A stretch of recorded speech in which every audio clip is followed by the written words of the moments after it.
जय। गौ माता की जय। भारत माता की जय। पहले तो आप सब लोगों को बहुत बहुत शुभकामनाएं कि आज गोपाष्टमी भी है। आज के दिन ही भगवान कृष्ण ने पहली बार गैयों को चराया। बछड़ों को लेकर गए थे, गैया बछड़े लेके चराने के लिए थे। आज उस तिथि को माना जाता है, इसे गोपाष्टमी के नाम से पूजा जाता है।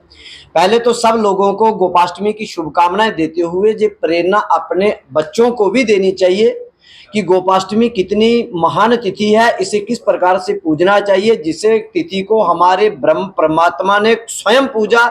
और भगवान जितनी देर गैया चराते रहे, जितने वर्ष उन्होंने गैया चराई, उन्होंने कभी जूता चप्पल नहीं पहने की, जहां से पता लग जाता है कि गाय के प्रति कितना समर्पण है और गाय हमारे लिए कितनी पूजनीय है। पहले तो हमारे हर एक व्यक्ति को, हर एक सनातनी को अपने घर में गाय रखनी चाहिए, क्योंकि हम सब लोग गौशालाओं पर निर्भर हो जाते हैं, वो भी कोई समाधान नहीं है। एक हिंदू एक अपने खाते में गाय डाल ले तो वो बहुत बढ़िया है। एक हिंदू एक गाय गौशाला नहीं हो पाए। आज से ही संकल्प करो कि हम अपने घर में कहीं भी एक गाय को समर्पण लेते हैं, हम उसका पालन करते हैं। इस प्रकार से गाय के प्रति एक नया संकल्प होना चाहिए। और दूसरी बात की जो गौ रक्षा की जैसे बात मूवमेंट कल की वाले कर रहे हैं, तो हम इनका गौ रक्षा आंदोलन जो एक बैनर के नीचे आया है, किसी पद कद सबको छोड़ के, सब झंडों को छोड़ के एक झंडे के तल के नीचे जब आने का इन्होंने जो संकल्प किया, आह्वान किया है सबको, सब संस्थाओं को हम इनका समर्पण करते हैं, बहुत बहुत धन्यवाद, स्वागत भी करते हैं।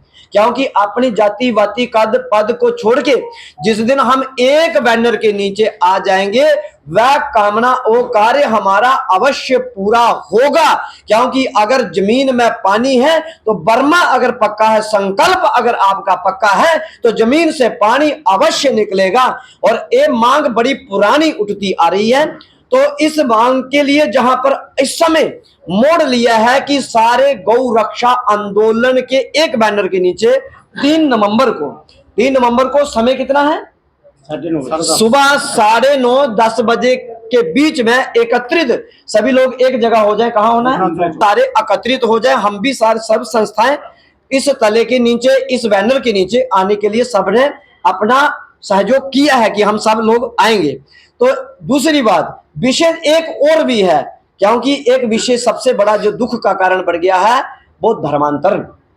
ये भी एक बहुत बड़ा दुख का विषय बन गया है, क्योंकि भगवान कृष्ण गीता में कहते हैं धर्मो रक्षति रक्षिता, जो धर्म की रक्षा नहीं करते, धर्म अंततः उनकी भी रक्षा नहीं करता। हमें अपने धर्म की रक्षा करनी चाहिए। हमारे पूर्वजों ने किस प्रकार से धर्म को संभाल के रखा। आप किसी भी गांव में अगर कोई अपरिचित व्यक्ति आता था तो एक बच्चे से लेके बूढ़े तक हर बंदा उसको देखने लगता था। ये बंदा पहली बार देखा, उसे पूछा जाता था तुम कहां से हो, तेरे पिता का नाम क्या है, तेरे गांव का नाम क्या है, तेरे अड़ोस पड़ोस का नाम क्या है, उसको तुम जानते हो, उसको तुम जानते हो। जब उनको विश्वास होता था तब उनको गांव में अंदर जाने की एंट्री मिलती थी।